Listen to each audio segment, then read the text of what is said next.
So the World Cup games are coming thick and fast. The second round of fixtures have now been played in Group A and Group B. And starting with the second round of games in Group A, we saw Czech Republic take on South Africa. Both of them coming in off of a defeat in their opening game as well. So both of them very much looking to turn it round here. And with, uh, South Africa in that first game, didn't, against Mexico, didn't really have a chance to really do much going forward, didn't really see much from them. Whereas defensively, not great at all. Red cards, which are a bit controversial, certainly didn't help. Whereas Czech, they took the lead against South Korea. We saw a lot of promise from them. See them take the lead, had a goal chalked off as well, but ultimately took the lead and couldn't hold on to the lead, ended up losing. But again, took the lead in this game as well, couldn't hold on to it. So they took the lead twice and couldn't hold on to it. No wins yet. And I think that's the problem, the fact they just can take the lead in games but not see it out. It was the perfect start for Czech though. They take the lead early, and this is what they needed really, to get the lead earlier in this game and see if they can maybe get some control over it. They take the lead 6 minutes in. They're good with the balls into the box. The ball comes into the box. There's one pass, and then Sadilik is there to finish the chance, put his team in front, and Czech go into the lead. And from here, it's bad news to South Africa again. They've gone behind early. That said, though, they do respond a bit, and they start creating chances of their own. Overall, it felt like Czech probably, they had the better of the first half, but South Africa were having some chances. They were having some shots, a lot of them going off target, but they're slowly starting to find their way back into the game. And in the second half, again, it felt like, Czech being in the lead for so long, felt like it could be their game, felt like it could be a very, very big result for them. But in the end, it didn't happen. South Africa, they stay in the game. They kind of wait for their chances. As the game goes on, as the second half goes on, they start to grow into that more as well, and they start to really kind of, look more likely and create better chances. Czech had a few chances in that second half where it felt like they could have finished it off. It felt like for a while there was a better side, and it felt like for a while it felt like they could get the second goal here and get the win they need. But the final ball just was not there, and then ultimately a penalty is given away late on. Now, this penalty for South Africa will go down as controversial because the Czech defender, could he really get himself out of the way there? There's a shot, the player turns to clear, but it is a handball. With sort of what they've said is with FIFA's rules for this tournament, that's a handball. That's the ball's made contact with a hand. That's a penalty. But I do think there's nothing the player really could have done there. It feels harsh, and it feels like if that was given in the Premier League, I think there'll be a lot of I think there'll be outrage, to be honest. But it's the penalty's given. Mokoena scores the penalty. And South Africa, they stayed in the game. And they fought, and they eventually found a way to avoid defeat. And once that penalty went in, they were probably the better side. They looked the more likely towards the end. You wondered if they could maybe snatch it right at the end. I thought this would be a tight game. I nearly went for a draw with the predictions. I think I went 2-1 Czech in the end, but it was I could have easily seen it going either way on the given day. And well, it goes down to the last game now. A draw kind of cancels it out for both teams. It's almost doesn't benefit either team that much. A better point slightly for South Africa, I feel like, and it was fought to stay in the game. Got the equaliser late on. It feels like against an experienced European side as well. It feels like a better point for them. But realistically, it doesn't move either of them closer to the top two. The top two, the favourites in the group, remain from day one. So not overly brilliant for either team going into that last game. We see obviously Czech have got a really massive, got a big job now to try and go through. They need a win to go through in that last game, and they would need to win in Mexico City, and that's going to be against Mexico, and that's going to be incredibly hard to see them doing that, to be perfectly honest. So we'll see. And and South Africa, they have given themselves a chance as well. They given themselves a fighting chance. A defeat yesterday would have all but been out. They was able to stay in the tournament yesterday by staying in that game. So going into their next game, they play South Korea. It's going to be a tough one. It's hard to see them going through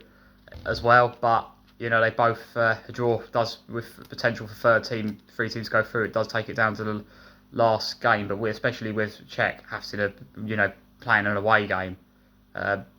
Against Mexico, who have been really good so far. The Azteca, it's very hard to see it happening. And as for Mexico now, we'll talk about Mexico and versus South Korea. Now this I thought would be very close game. A lot of people said it would be tight. A lot of people they finished 1-0 to Mexico, and that was the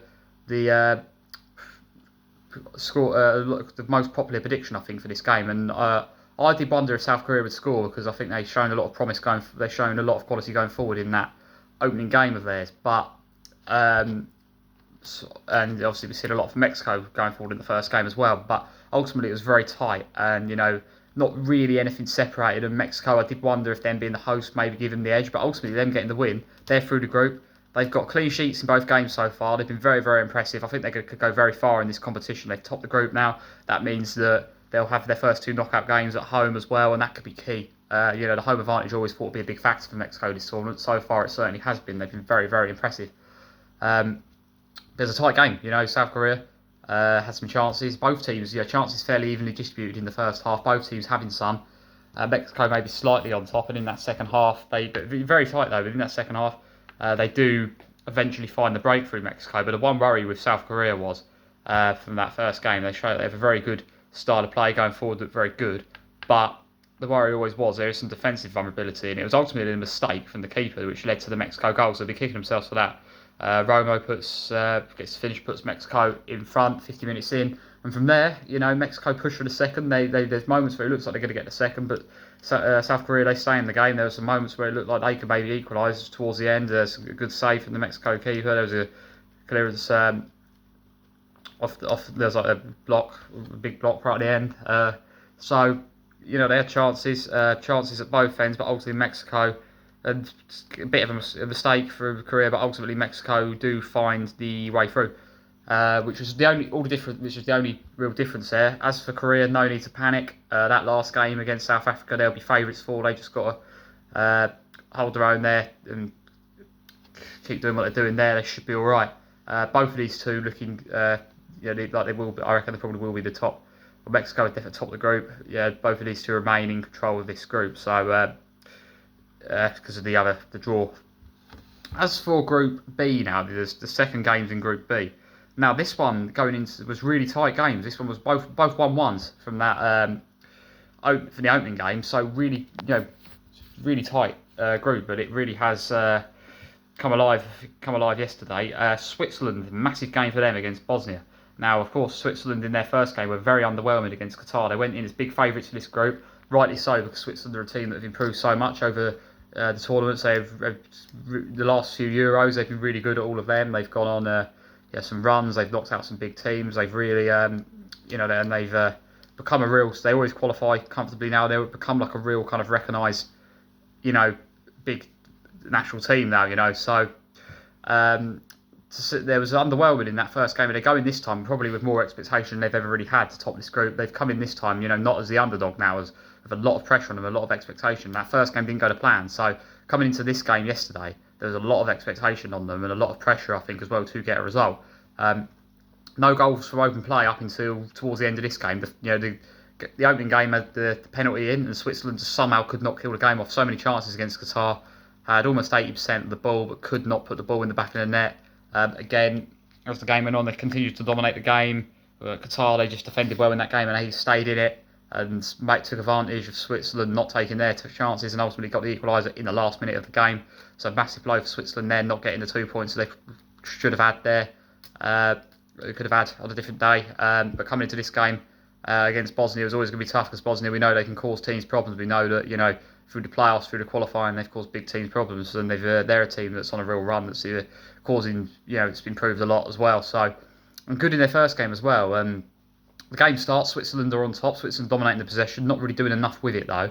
They're creating some chances, but not really any more than Bosnia are creating with a lot less of the ball. They're very good on the counter, Bosnia. They're good at, even when they were very good in that first game against Canada. They had the better of the first half, took the lead. But even in the second half, where Canada start to really step it up, when they get the equaliser and they're pushing for the winner, Canada, and they're not dominating the game anymore, Bosnia, they're still really dangerous on the counter-attack, and they're still kind of holding their own, having those, and they defended really well in that game as well, and they're having those moments where it looks like they're real threatening as well. And every time they did get forward, they did look threatening in that first half. The second half, though, Switzerland, now they're under real pressure to get this result in the second half. They need some sort of result. And I was wondering, could this be a 1-goal game, like a 1-0 either way? It certainly wasn't that in the end. But For a while, it certainly looked like that, especially when the game's dragged on to over the 70th minute. Switzerland massively, Switzerland really turned it up a notch in that second half. They're really pushing for that goal. They're really, having even more of the ball. They're really having a lot of shots, but it's just not happening. The final ball's just not there. End product is just not there. I've been frustrated, for a while by Bosnia, but ultimately then Bosnia do come unstuck. And it was a shame, really, the way they kind of fallen away after the first goal went in, because they were doing so well for so long. And, they still might get out this group after what was a disastrous 15 minutes for them. Fantastic 15 minutes for Switzerland. This group's come alive in the final 15 minutes of this game. And that's the thing with Switzerland. If they do, one good moment can really get them going. I remember, go back to, previous tournaments. I remember Euros 5 years ago, they were 3-1 down to France. One good moment, they get themselves back in the game. It's 3-3. You blink and it's 3-3. And they've had, they're a team that we know that they can, on the day, they can cause pretty much any one problem. So the goal does come eventually for them, though. Manzambi gets his goal, really, really good volley to put them into lead. Could the defence be doing more there in terms of marking? Could the keeper done a bit better? Possibly, but taking nothing away from that finish. It's fantastic. And from there, it's things go from bad to worse for Bosnia.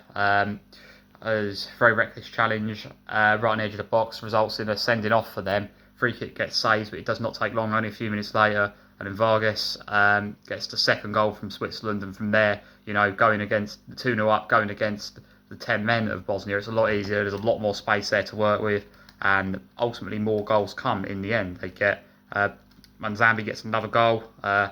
Bosnia do pull one back. They do get what was not only a consolation goal from a corner, a really, really good strike of their own, but ultimately too little too late. And then the 3-goal lead is restored because Granit Xhaka scores the penalty from what was another reckless challenge to end the game. It's a 4-1 win for Switzerland. Really strong last 15 minutes. The tournament just come alive for them there. Bosnia not, at the end of the day, bad end to the game. But what I will say is playing Qatar in that last game, they still got a good chance of getting through, I'd say. But Switzerland, very strong position in this group now. Now, as for the last game that we'll talk about today, the other game in Group B, the second game for Canada. Canada hosting Qatar in Vancouver. Now, I've really enjoyed both games, all the games that have been in Canada so far. I really like their stadiums. This stadium in Vancouver is such a nice stadium, really nice design. It's really kind of interesting design as well, how the pitch is like below ground level. It's really cool design. So, and great atmosphere. Canada fans have been fantastic. It's a really, really good, they're really passionate about the sport in Canada, and it's fans have been fantastic, and I think there's a real togetherness with this squad as well, and I think that was shown yesterday, which we'll get to. But Qatar, I thought they would have to break Qatar. I thought Canada would win. I thought they might even keep the clean sheet, but I did think it would be a bit closer. I didn't expect 6-0, put it that way.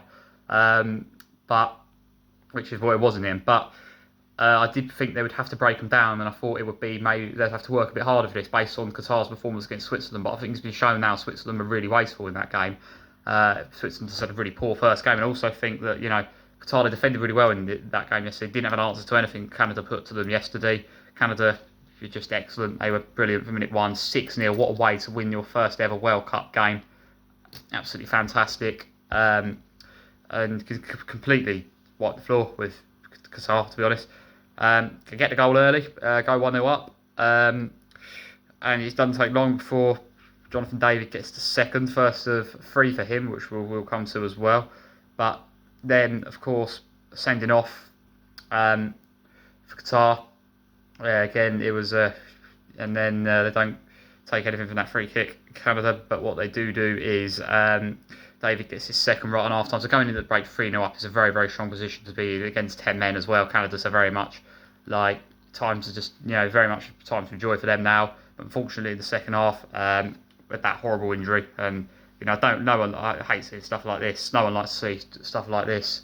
To Ismail Cohn, really nasty injury, and which also actually resulted in a second sending off for Qatar as well for the challenge.